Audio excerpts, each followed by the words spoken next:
Hello, boys and girls. Greg from the Scary Spirits podcast here. So that must mean it's time for another cocktail. This week's cocktail is the Cauldron Cocktail Halloween Drink. And as always, is the featured episode in today's episode.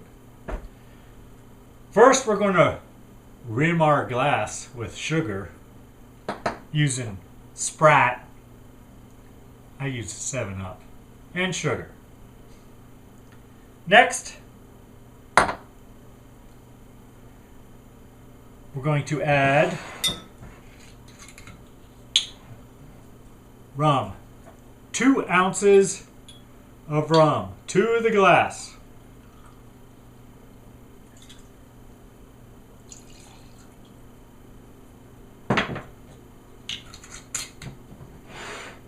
Next, cranberry juice.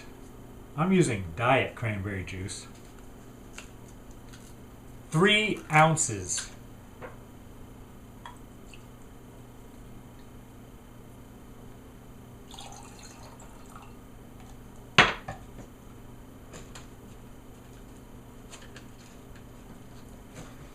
Next, it calls for Sprat.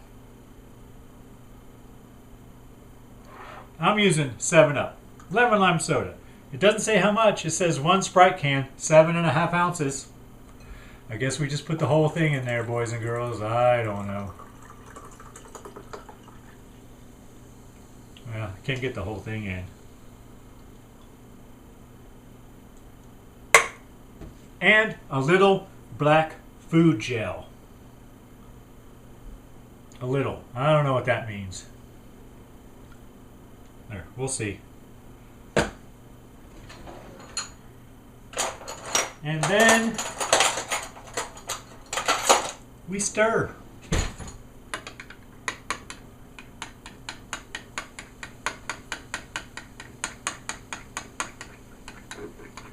Ooh, it looks like a dark cauldron, boys and girls. Can you see that?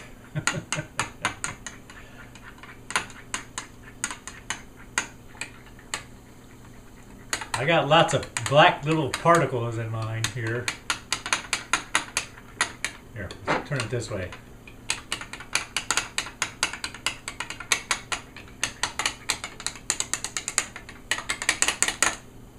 Alright. Next, using tongs, we can place a small piece of dry ice in. But, of course, I don't have dry ice. So, there you have it, boys and girls. The Cauldron Cocktail. It is pretty dark. Oh, and then we enjoy. It's not bad.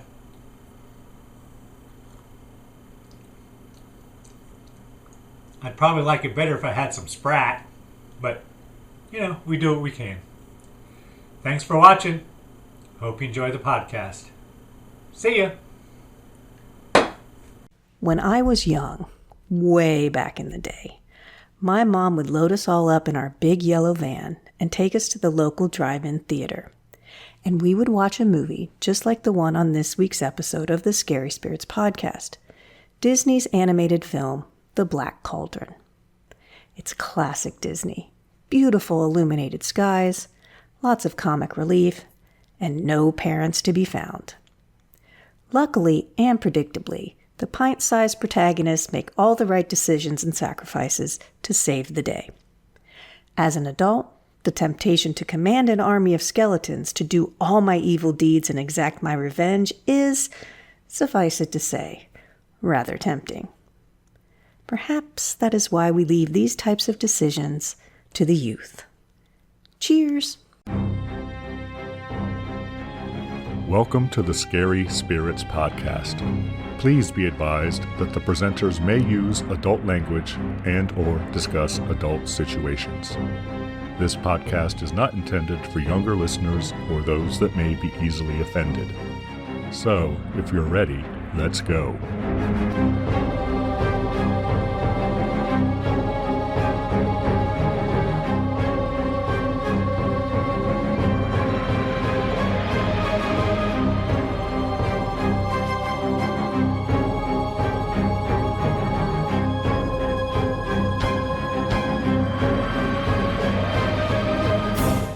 Hello, boys and girls. I'm Greg, Hi, everyone. I'm Karen.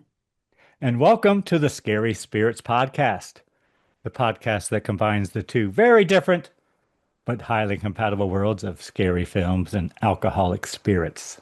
What could possibly go wrong? Indeed. How are you, Karen? I'm doing great. How are you, Greg? I'm fantastic. Well, you I'm, should be. I'm all refreshed. Yes. Looking all tan. I don't think he used SPF 50. I'm just going to I put that did. out I there. did. 50. 50. I used 50. I See, stayed under the tent the whole time. I have witnesses, Karen. he pretends that I don't influence, but slowly it's starting to happen. Well, I have a dermatologist now. So, and Oh, okay. he said I've been doing well. So you've done well. And I'm like, well, I try. But moving on. Karen, was this film my choice? Could it have been? Interestingly enough, it is your choice. Why don't you tell everyone what you picked? The movie I've chosen is from 1985. And it's a little different than any other film I think we've done. I would say so. It's a film called The Black Cauldron. Want to expand on that? The Black It's from Cauldron. it's an animated film from Disney. Yes, yes, it is. I'm sure That people makes are it aware, maybe. I'd never heard of it. Oh my gosh. All right. It is. It's a Disney animated feature. And this, I think, well, I know this is the first animated film I think we've done. Am I wrong or right? I think you're right. You think? It's not the first Disney film we've done, is it? Probably not. No, because We did one before at least. yeah, Can't, Something Wicked This Way Comes is a Disney yes. film. Okay. True. Yes. Look at you, Karen. And I'm not even refreshed. Well, you kind of are because you didn't have to deal with me for a little while. True, that does have its benefits. Would you like to know why I chose this film, Karen? I think everyone would like to know why you chose this film. Besides, it's an animated Disney feature from 1985, our glory years.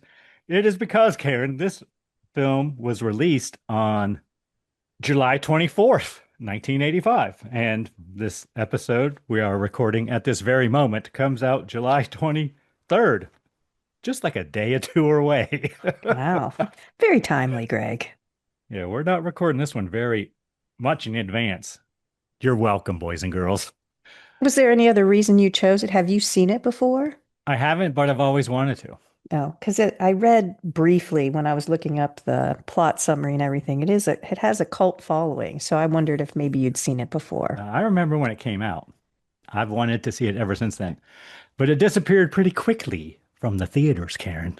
Oh, did it? And I It's don't not. think it was released on video for quite a while. But now we don't have to worry about such nonsense because we can just stream it. We don't have to get it at the Blockbuster like we used to. You'd have to wait in line. Hope it's there Yeah. behind one of those boxes. I have a cocktail for it as well, Karen. Doesn't seem right to have a cocktail for a Disney animated film. The hell you say? Just, I think that makes every Disney animated film better, probably. well, sure now, but it's not the general audience, you wouldn't think. But anyway, proceed. What do you have? The cocktail I have is called the Cauldron Cocktail Halloween Drink. Okay. We're going to need 2 ounces of Bacardi rum, 1 Sprite. It says Sprite. 1 Sprite mini, so 7.5 ounce can. 3 ounces of cranberry juice, black food gel, dry ice with a little asterisk by it, which means you go down there and it says, it's very important that you wait until the dry ice is completely dissolved before you drink your cocktail, Karen. Yes, very important. You do not want to ingest the dry ice.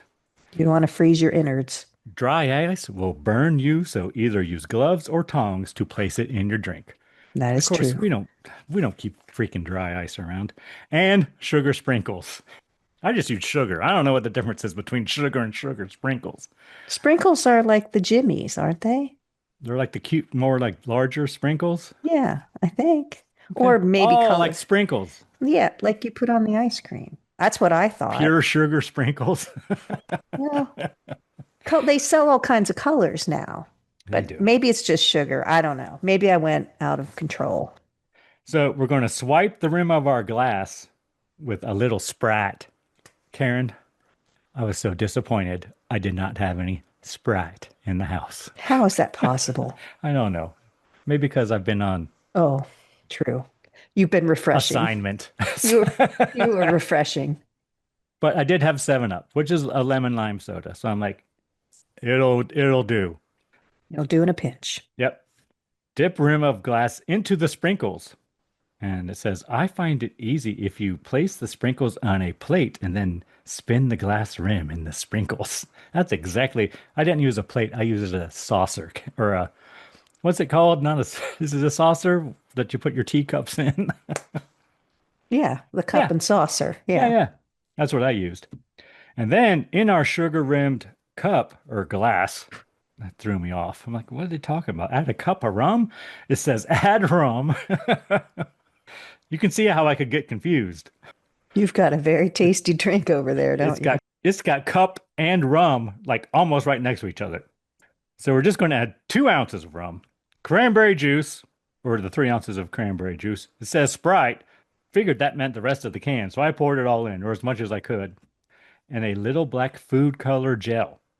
And then we stir. Then using tongs, we place a small piece of dry ice into the glass, and then we enjoy. Of course, after waiting until the dry ice has completely dissolved. I couldn't find my black food coloring. I assure you have the same thing. Sparkle black food coloring. Yes. So it's extra fancy. Yeah, I couldn't find where I put mine. I'm sure I put it somewhere special so I could find it again, and that's the kiss of death around here.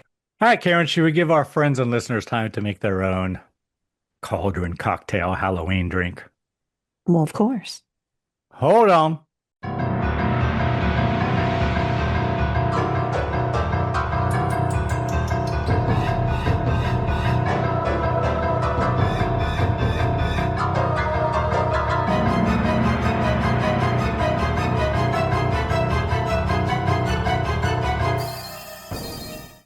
And we're back. Yes, we are. Karen, might you have a brief synopsis for us of this film? I do. Go on.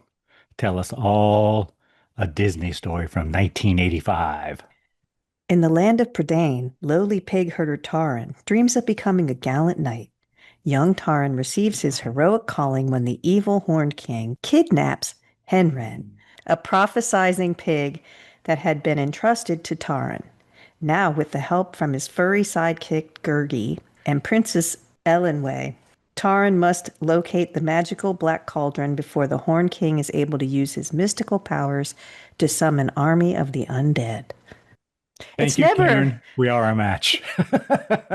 Bob and Joan go to, it's like these names are ridiculous sometimes. All right, Karen, tell us everything you really enjoyed or were pleasantly surprised by in this film. Do you remember 1980? Oh, I'm sure you remember 1985. I mean, that's the glory years, right? Yeah, I don't think I'd have been watching this movie in 1985. You've Just been guess. preoccupied Just with other things? Yes, Right. I distracted.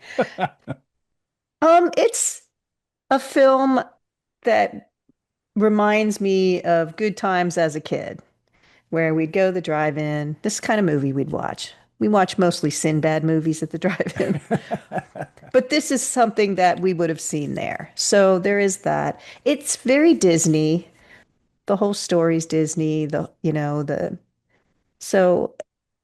Again, it's a memory from childhood. You see the opening and you think you're sitting down on Sunday night to watch something from Disney. There's all that kind of Wonderful World of Disney or some shit like that. Yeah, Wasn't it the show name? It's mushy memories kind of thing for me. I will say, and I even made a note in my notes. I'm on fire today. The skies in Disney, and this is no exception, are gorgeous. They're always the animated films are gorgeous. They really do skies well. The story's okay. I think it might have scared me as a kid, to be honest. In 1985, Karen? No, I said I wouldn't have watched it in Oh, that's true. As 1985. a If kid. I was a Oh. kid watching it, Oh, so way, way back. yeah, in the 1800s, I think it's kind of scary. There's a lot of, but they do it well where they have some scary moments and there's comic relief and then they have some scary moments. So it's kid friendly, but I think it's pretty scary overall. The whole concept, the whole story is pretty scary, really. Well, lots of Disney films are, Karen. They are. Just saying. That's like, there are no parents. It's all Disney. I will say, well, I'm not going to go there yet, but that's what I liked about it. I think it was just very reminiscent of what I would have watched on a Disney Sunday night as a kid. It's pretty much what you expect, but I will say, and I will emphasize that as a child, especially if I was really young, it would have scared me. I mean, The Wizard of Oz scared me when the witch melted. I could never watch that. So maybe I'm oversensitive, but I think it would have. I mean, the horned god is kind of a cross between Darth Vader and Skeletor. I mean, he's pretty, I don't know, like I wouldn't say terrifying, intense. He's intense. Did you like anything about it? So, Karen, I wrote a few things down. Okay, good. You noted things in your notes too. Yes, I did. So, the first thing I wrote is I like the castle. It's a nice castle. And the lightning effects, the animation is very good, especially the lightning effects I wrote. It's effective. Some more on the animation. They actually used like practical film techniques with animation on this. So the fog, like the fog that we see late in the movie, the green fog that looks like fog, like really like fog, it's because it was. And they filmed it and they superimposed it over the animation Oh, cells. And this was one of the, if this is one of, if not the first film to do that. So that was cool. And I like the army, the skeletal army as they were marching off to war. They were purposely out of focus. Did you notice that? yeah. But It gave it more of a spectral feel. yes, And I didn't know it if was they were doing intense. that for that aspect or so to make it less scary because there wasn't a lot of detail to them. I couldn't tell what they were Oh, going I for. thought it was to make them look ghost-like, Um, but it could have been either. You're right. yeah, I couldn't tell. You're probably right. As I was going through the film talking about it, it'll come up later. I do reference Star Wars as I'm watching this, and it's interesting that you mentioned Darth Vader and whatnot, and Disney does own Star Wars now. So, Now, yes. and you said it was a cross between Darth Vader, Skeletor, right? Hmm. And I would add the Wendigo, right? It's more Okay. probably definitely some Darth Vader in there, and Darth Vader was around by 1985. He was in he's already done two films, Darth Vader. I mean, he's on fire in 1985. So, and But how long does it take to animate a I movie know, like I know, I this? know production of this began way before that. Disney acquired the rights to the film in 1973. So that predates Well, Darth but when Vader. did they really start putting the storyboards True, together? I know. Production began in 1980, which is just after Darth Vader's unknown entity. So, but I was thinking about this. I'm not sure it's like so much of a Star Wars thing as it is they both pull on the same mythology. Every culture has their stories like this. But I wasn't mad. It was fine. It's an easy watch. Yeah. Anything you did not enjoy, Karen? Well, I think as an adult, there are certain things that aren't like I didn't like the Gurgi character, the sidekick character. But as a kid, I think I would have. I can tell the difference. And I think, I specifically remember that character from like I guess commercials I saw in oh, 1985 or whatever, or previews. none of the characters are all that compelling. It's predictable, I guess, sort of, but I don't know. I don't really not like anything about it. You see little like the pig reminds you of Charlotte's Web. Like it almost is a mishmash of a lot of different stories where you see there's some witches in it that almost feel like the Bugs Bunny witches that we would have seen as kids. The pig is like I just said, like, And of course, there's three witches because there always has to be three. yes, well, Charlotte's Wet. Like you can, and Skeletor, like you can see that they were almost, to me, it felt like pulling things from different stories, and I didn't feel it quite gelled or something.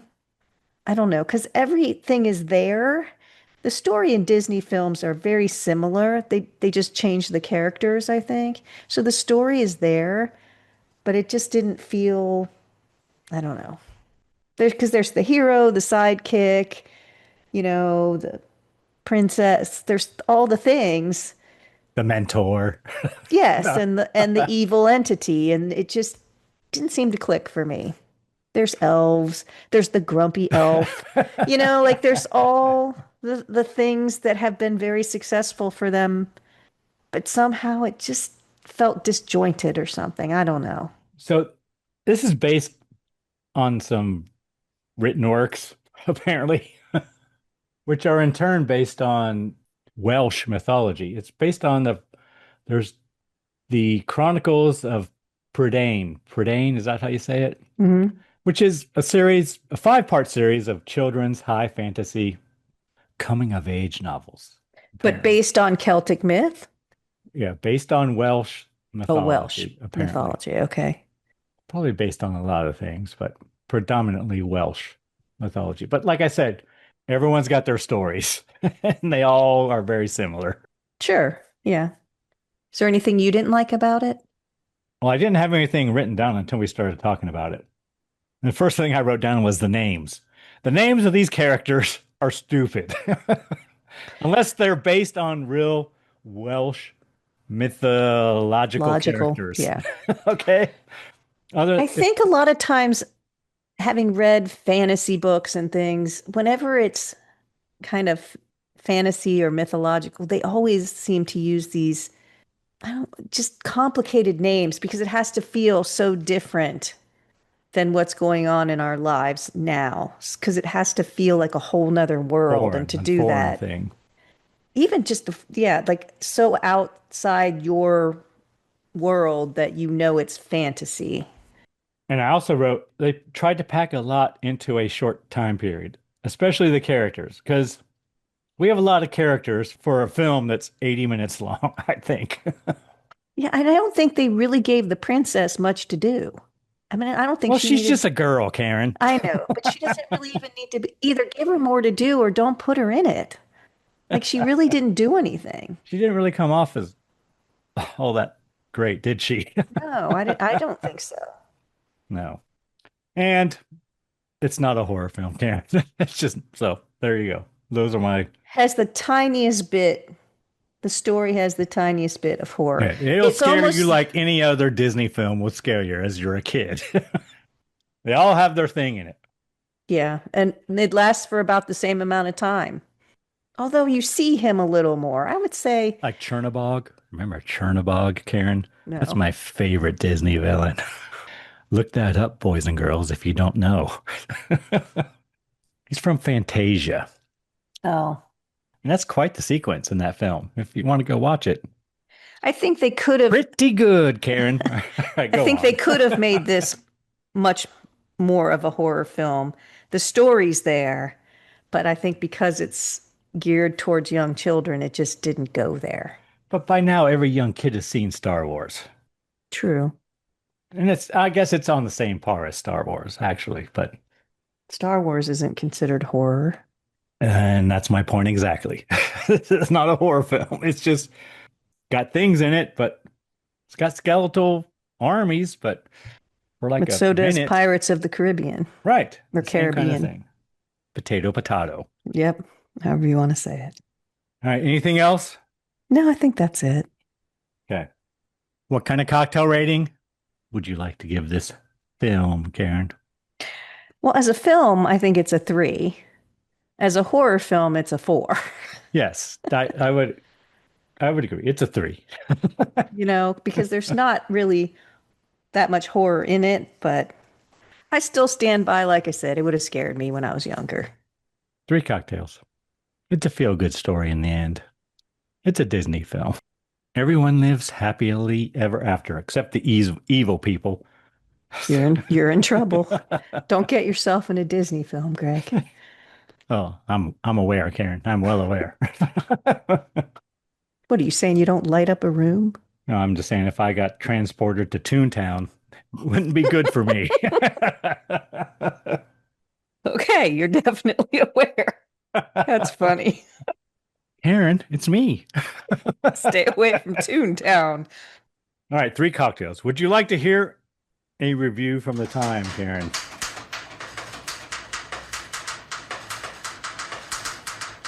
Sure, let's hear that. First, I have to tell you, this has a 56% approval rating on Rotten Tomatoes, a 6.3 out of 10 on IMDb. Those are the people who it's now a cult for, a cult film. And I have another stat for you this week, Karen. This is Ooh. another, makes this even extra special. A new stat. Roger Ebert gives it 3.5 out of 4 stars. Really? Yes. Interesting. What do you think Google users think, Karen? I'm going to go 72. 81, Karen, 81. Wow. See, You it's were a way cult off. film. Yeah, it's a cult film, though. I mean, how are you going to go on and rate an animated film low like that? Like a Disney animated film. I give it 2 stars out of 10. Can't do that. The review I have is from the New York Times Oh, fancy. by a writer named Walter Goodman, and it is dated July 26th, 1985. So he saw it 2 days after it was released. He's slacking. And I have not read this beforehand. So Going into it blind, I am sight reading, Karen. excellent. Always good to So- practice that. I'm just going to read the whole thing and we'll see where that goes. The Black Cauldron that gives a title to the latest Walt Disney animated feature contains the spirits of dead warriors, and the movie, which opens today at Radio City Music Hall, tells of the exertions of a boy named Taran to keep the cauldron from the evil horned king, lest he bring those deathless warriors to life and conquer the world. The tale is based on the Chronicles of Prydain, a series of books for youngsters by Lloyd Alexander that won critical and popular attention in the mid 1960s, Karen. Way back. This is the 25th full-length animated feature from Walt Disney Studios, and professionally put together as it is, many of its ingredients may seem programmed to those who have seen some of the others. This time around, the appallingly cute animals include a furry little creature named Gurgi, who is very greedy and very cowardly, and an amiable pig named Henren, prized for, it says his, I think it's a her, It's a her. psychic powers, and therefore in constant jeopardy. I don't even know if Walter even saw this film. The spooky precincts of the villains are, as usual, more fun than the wholesome environs. Well, of course.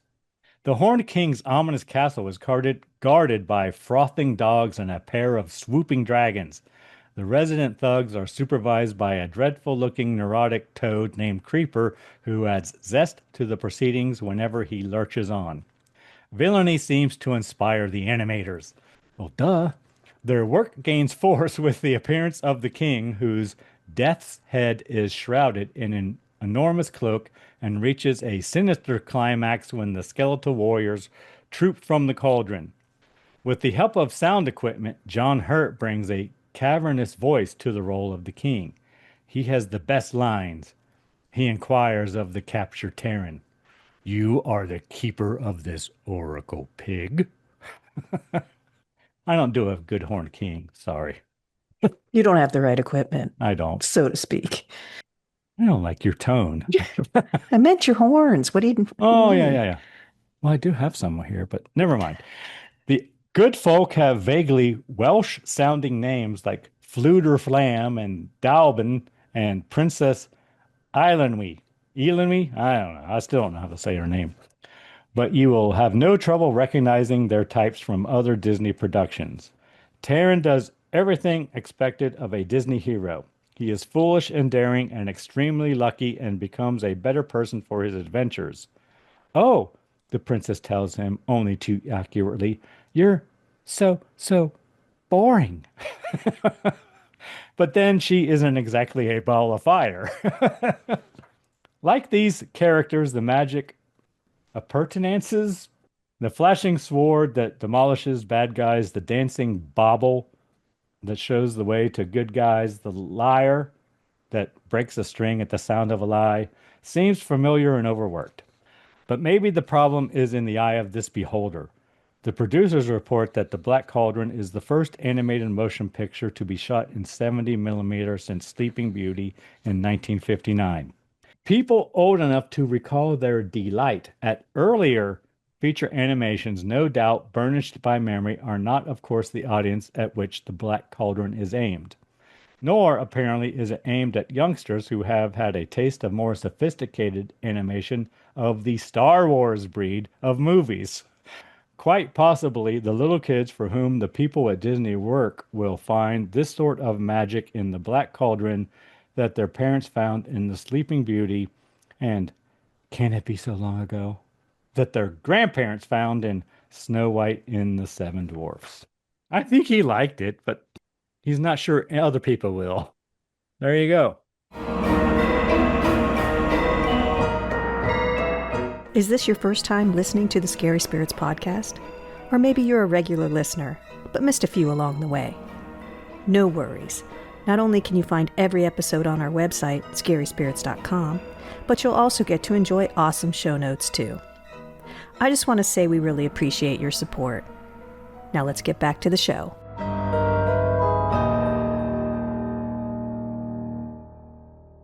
All right, Karen, before we get into it scene by scene, would you like to tell all our friends and listeners what film you have chosen for us next week? And perhaps if you might have a cocktail to go with it.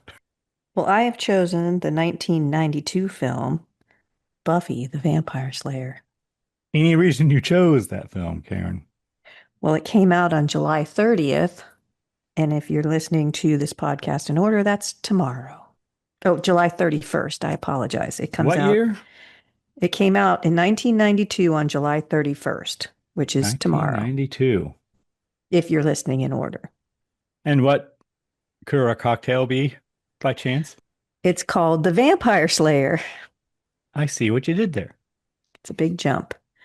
You're going to need 1 ounce of citron vodka, 1 ounce of silver tequila, 3 ounces of lime juice, and 3 ounces of club soda.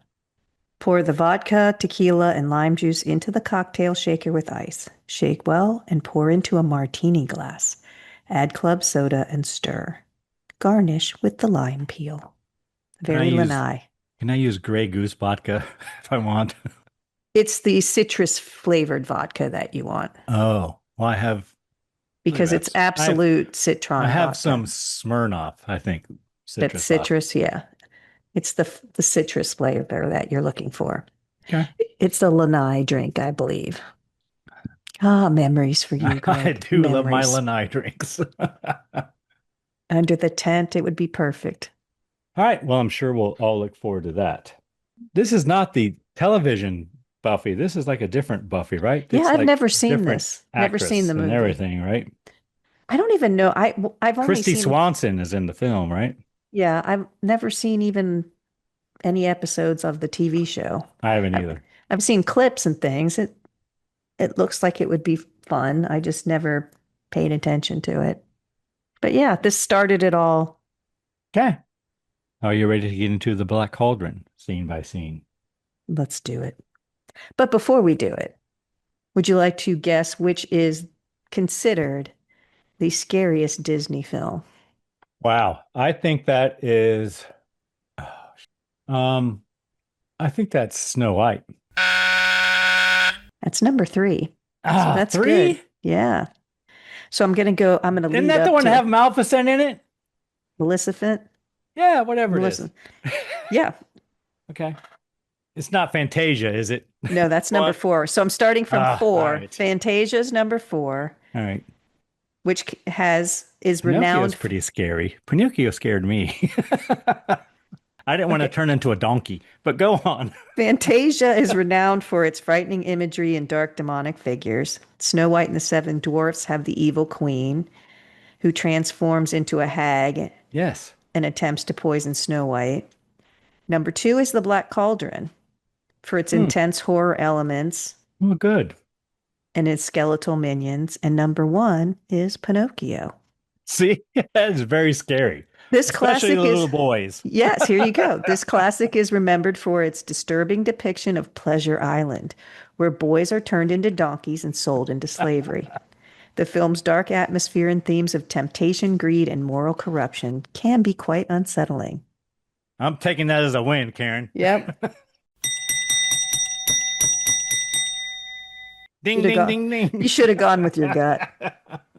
Well, I didn't know that most people were like me, or most people surveyed. Most people are not like you. Yes, thank God. Okay, go ahead. All Did right. you watch this on Amazon? I did, Karen. So did I. Black Cauldron from 1985, it's rated PG for flashing lights. I'm not sure that was a thing in 1985, but No, but it's the lightning you're talking about. I guess. I don't know. I didn't really see it. Yes, you did. It's the lightning. Okay, well. And the first thing I wrote, ooh, Walt Disney Pictures. Because Yes. the whole Cinderella The intro castle. reminds me of Sunday nights as a kid. And then we hear a narrator, and he talks about land of Prydain. Am I saying that right? Yes. Demon banished to a black cauldron. Whoever has the cauldron can raise an army of deathless warriors and thus rule the world, Karen. And then we have credits. John Huston read that. I'm sure he got a nice check for doing that. And then we meet Dalbin, the enchanter. Apparently, he's an enchanter. And Dalbin warns Taran of the Horned King. Taran's a pig caretaker, whatever. And I wrote, first thing I wrote here, Dalbin reminds me of Obi-Wan. Taran goes to feed the pig, Henrin.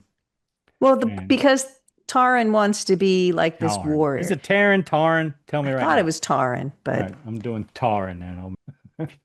he thinks that going off to war and fighting is the best thing. It is like, you're right. It's like I know. Luke and Obi-Wan Yeah. talking.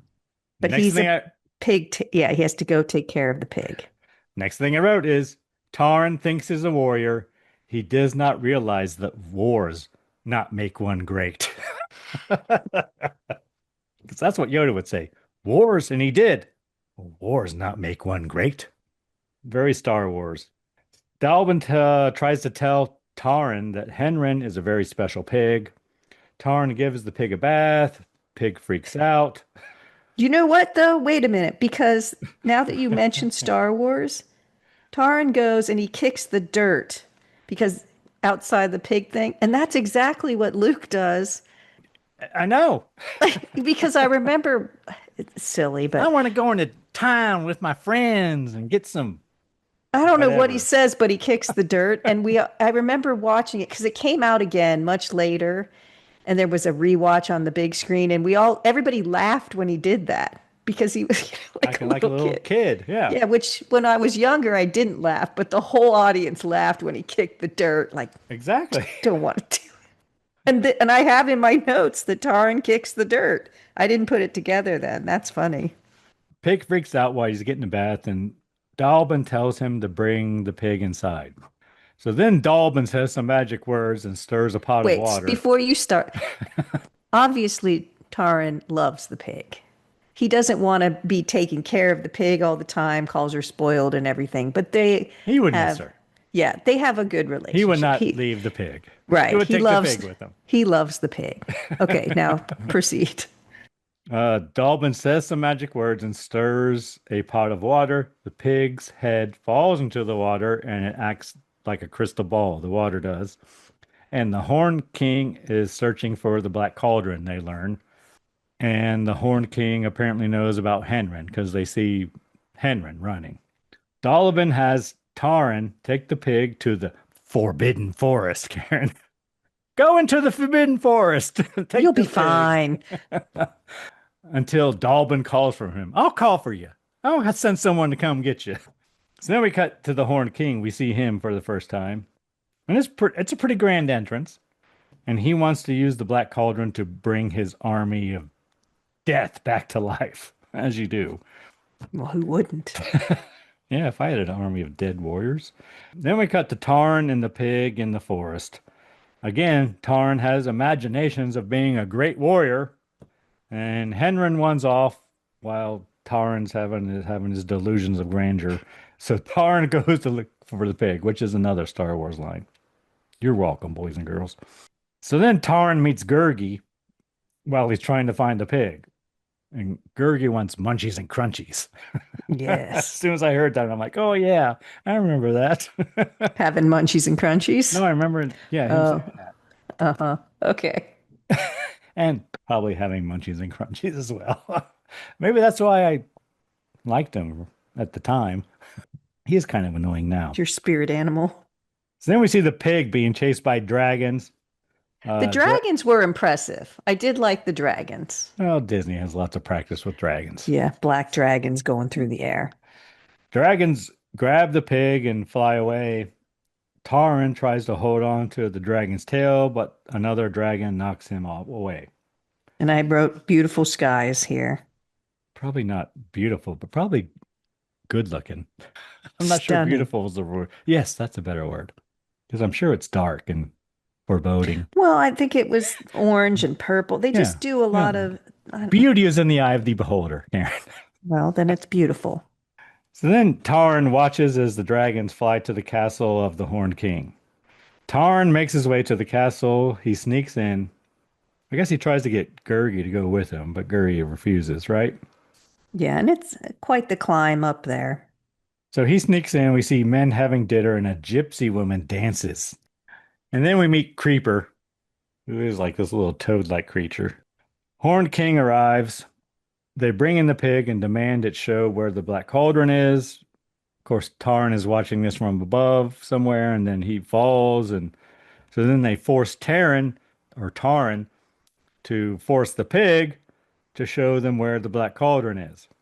It seems like they seem to. I don't know if Henren can focus on a certain thing. Does she have control over the visions? Because they're trying to make her do a specific thing. And I don't even know if that's possible. But she only does it when they do Right. this whole ritual thing. Right. And they have the reflection and everything. So Tarn kicks the bowl of water accidentally, I guess, and it burns the Horned King. It flies up on him and it burns. It looked like Karen. Tarn and the pig run away, and the dragons chase after them. Tarn throws the pig over the wall and into the moat. The men capture Tarn and put him in the dungeon. So he saved Henren and then went to the dungeon. He did. How old do you think he's supposed to be? 12? Maybe, yeah. That sounds about right. 12, 13. So then Tarn meets Princess Elanwi, right? Elanwi, is that right? Sure. Elanwi? Elanwi? I don't know. The princess. I'm just going to call her princess. And she hopes that he was a lord or warrior so that he could help her escape. But because he's a pig boy, there's no way he can help. An assistant pig keeper, not even a full-on pig keeper. But she just appears. Well, she's trying to find a way out, apparently. Yes. So they find the tomb of the king who originally built the castle. Tarn finds the sword on the king's tomb and he takes it. So then we see we meet Fluter Flam. He's tied up in the dungeon. And I guess I don't know. I guess he's I don't know how C-3PO in this. So I don't know how he got in trouble, but he's the balladeer, right? yeah, well, he has a magic liar. Magic liar. But why is he in the dungeon? Ooh, I see that now. Look at that. I'm just now getting it. Oh, it's a liar. Yes. But he's a balladeer. He is. And I just have a little note on balladeers, which if you watch The Witcher, I watched the first couple episodes of that, and there's a balladeer. Well, Ovation Guitar Company had a guitar called the Balladeer way back. They may still have it. I don't know. Balladeers were most prominent during the late Middle Ages through the 19th century, particularly in the British Isles and Europe. This period saw the rise of minstrels and troubadours who traveled and entertained, developing a rich repertoire of ballads. The tradition continued with the printing and distribution of broadside ballads, which were popular in Europe and the Americas. I think it was sort of a way to pass on stories that had some kernel of truth, but were probably exaggerated a bit, I would say. Information, but in Yeah, a, they just travel from town to town, singing their songs and telling their stories. yeah. So men run after them. Well, how did they get him out?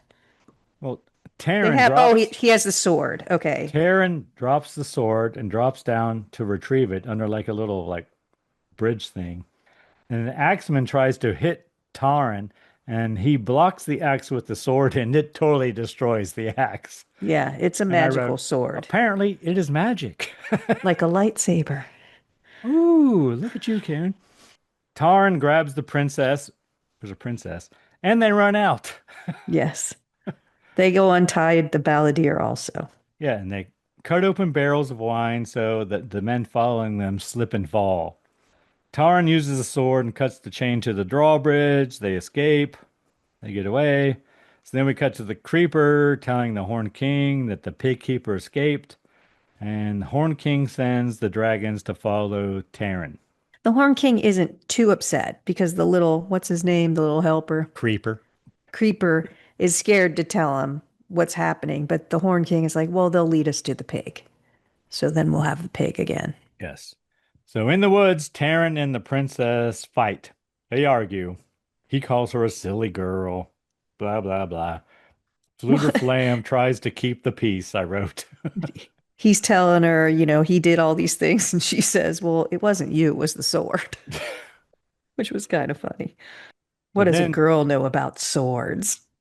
But then they make up, Karen. I just wrote, the kids are fighting. So then Gurgi attacks Fluter Flam, and eventually he tells them about the pig tracks he saw. So they follow Gurgi. Yeah, so Gurgi didn't go to the castle, but once they're back in the Forbidden Forest, he's around again. So then they get caught up in a magic whirlpool, I write? I think, yeah. And then the fairy folk find them. Because I think they go down the whirlpool. Like going like, wow, this film has everything. I know. So they get sucked into the whirlpool and down into the fairyland where there's the grumpy fairy. And the king of the fairies and all the kinds. And the fairy folk have the pig. So, all right, awesome. And they know where the cauldron is. Fairy folk know everything. Yep. And Taran wants to find it first and destroy it. Fairy folk take them back to the surface. I don't know, wherever they are, under the water, but it's not water. Whatever.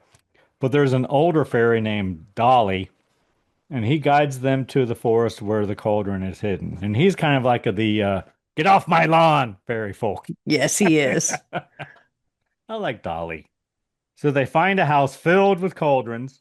But their plan is to destroy the cauldron with the sword. Yeah, but the cauldron is hidden in a house full of cauldrons. Yes, apparently. It is. And the house is owned by 3 witches, one of which is smitten with Fluter Flam. Yes. This is like Hocus Pocus. Redhead. Almost. There's the leader one, the one that's boy crazy, and the one that's, just not that smart. So 2 hideous and 1 not so hideous, I guess is what we got here. Yeah, but it's like either the Bugs Bunny witch or Hocus Pocus. And they keep turning Fluter Flam into frogs as they're arguing. Which is because I think, they left Henren with the fairy folk, right? Yeah, I think they did. Yeah, they're going to see that Henren gets back to Dalbin. So then Taran asks for the Black Cauldron, and witches show them a bunch of pots and pans, but the sword just cuts them all into pieces. And then the witches want the sword, and they agree to exchange it for the Black Cauldron. There are some funny lines in here. I just wrote one that. The one who's smitten has some good lines. She's like, I'm gonna pluck his harp. Like there's some silliness going on as they change him back and forth into the frog and out of the frog. But yeah. Taran agrees to give them the sword for the Black Cauldron. The witches tell them that the cauldron cannot be destroyed. Its power can only be stopped if a living being climbs into it, knowing it will never come out alive. Death. So it's suicide. It's a sacrifice. Tarn feels bad for letting them down, but then the princess says she believes in him. And I wrote, they make a Love connection. One of those 13-year-old love connections. Those are intense. Oh my God, those were the days, Karen. So then the Horned King's men find and capture them. And of course, Gurgi watches all this happen from the forest. So again, he's not involved at all. Horned King has them bound in the dungeon, I guess. He puts one of his skeletons of his warrior army into the cauldron, and then green fog spreads through the castle, and it brings the skeleton army to life. Gurgi goes to the castle and finds them all tied up in a dungeon, and then he jumps down and unties them. Tarn says he's going to jump into the cauldron to basically nullify its powers. Gurgi stops him, and Gurgi jumps into the cauldron. From way up high, they're like crawling Way across a up high. beam, and It's Gurgi- hyper dramatic. Yeah, Gurgi falls into it. The skeleton army all fall to the ground As they're soon as marching Gurgi out. goes in, yeah. But that part was they're marching across the drawbridge. It's Unfocused and very spiritual looking. It's quite the scene, yeah. Horned King grabs Tarn. King tries to throw Tarn into the cauldron. And so there's lots of like green fog and shit going into the cauldron. So the cauldron is it's being like a black hole and sucking energy in or whatever. Well, all the skeletons that had formed as it came out are now being sucked back in. And Tarn grabs hold of a rock, preventing himself from being drawn into the cauldron. But, the Horned King gets drawn into it. Yeah, it's like a big suction. And like a big vacuum that's sucking everything back in with full force. And Tarn holds on and doesn't go in, but the Horned King is not so lucky. The cauldron collapses into the ground, causing the castle to fall apart. Tarn... Wait, hold on. It's pretty graphic. Like the flesh is graphic. So when the Horned King is getting what little flesh he has is being pulled from Yes, his flesh is being pulled into the cauldron. That's why I said it would have scared me as a kid. Like there's some graphic stuff for animation, I would say graphic, but it's intense. Cauldron collapses into the ground, causing the castle to fall apart.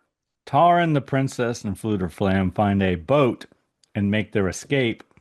Tarn opens a gate, allowing them to escape. The castle falls to the ground. Yeah, and all of they're in some subterranean canal or some shit under the castle. I don't know. And it's kind of like Probably the Wizard of sewer. Oz when once the Horned King is sucked Or Phantom in, of the Opera. all the guards and things are like, oh, thank God. They don't have to be guards for there anymore. Everybody's happy. So castle falls to the ground. Next we see the cauldron surfacing in the water. The witches arrive again, and they want the cauldron back. The witches offer to give Tarn the sword back for the cauldron. He refuses. Tarn says he would trade the cauldron for Gurgi to be back. So the witches give in and give them Gurgi back. At first he appears dead, but he revives, and Tarn and the princess kiss. Then they make their way back to Dalbin. But where does the cauldron go? The witches take it, right? Yeah, they have it now. Oh, because they gave Gurgi back. Okay. So then we see Dalbin, Henren, and Dolly, the fairy folk, get off my lawn guy, watching them travel back through the forest in Henren's vision. So they're watching Henren's vision and watching them come back. Credits the end. Well, they go off into the sunset. Yeah, and live happily ever after, I'm sure. So before we stop, there are some theories as to why it was a commercial failure when it came out, this movie. It was. It says the Black Cauldron was a box office disappointment and nearly caused the Disney animation department to shut Yes. down. Almost destroyed Disney. The movie that destroyed the mouse. The animation department, yes. The film's darker, more intense themes and visuals were a departure from Disney's traditional family-friendly fare. I like how That's they not say true. that. That's I not know, true. because all of them have horrible things in Yeah, them. and the Black Hole was before this, which was a Disney film, and Well, this is interesting. While the backgrounds are well drawn, many critics and viewers find the film lacks any truly memorable character scenes. There's some good scenes in I there, agree. The characters are or moments that stand out as positive. forgettable. Maybe it's the movie underwent numerous production issues, including creative disagreements and personnel changes, which likely contributed to the uneven quality of the final product. Yes, I read that as well, and I'll bet the one they tested on audience would be better than the one they released. While it gained a cult following over time, the Black Cauldron remains I one think of the there was most a change at the head of Disney at the same time, too. one of the most controversial and least successful films in the Disney animated filmography. Yeah. But I don't like it's not most films of Disney, they consider them family friendly, but there's always something horrible in it. Yeah, they're Grimm fairy tales. That's not family friendly. Well, even Nemo and all that have horror, it's Yeah. all anyway. Whatever. I don't think it was that People different. need to get over it. It wasn't that different. I think it was the horn god they didn't like. He was my favorite character. Well, of course. He was Wendigo before anyone knew what that was. Very creative, I would say. All right. Did you have a Black Cauldron Halloween cocktail, Karen? I did. It's very Lanai. Did you have the black food coloring to go along I did with it? not. Oh, well then. So I had a cauldron. You had a Oh, I had a it cauldron. is called the Cauldron. It's not called the Black Cauldron. It's called the Cauldron. Yeah, it's fairly nice. It's rum and cranberry, and Sprat. I like it. I like when it has mixers. You know that. Yes. Yeah, it's good. Is there anything we learned today, Karen? We learned at what are ranked as some of the scariest Disney films, with you being correct with Pinocchio at the top. Oh, look at me go. Why this particular film was ranked so low. What a balladeer was. I think that's it. Not a lot in there, really. And you talked about the books that it's based on. We had a lot of Star Wars references, That's true.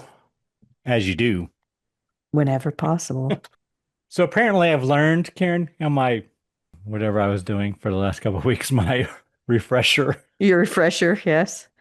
that as you do has become a catchphrase in my inner circle. I can't imagine why. Well, it's your catchphrase. Well, apparently it's catching on. That does happen. Or people are just making fun of me. Could be. Could be. It still works. It's effective. Indeed. All right. Anyone you need to thank this week, Karen? Well, I need to thank our listeners. There's a lot of podcasts out there. We really do appreciate that you spend time with us.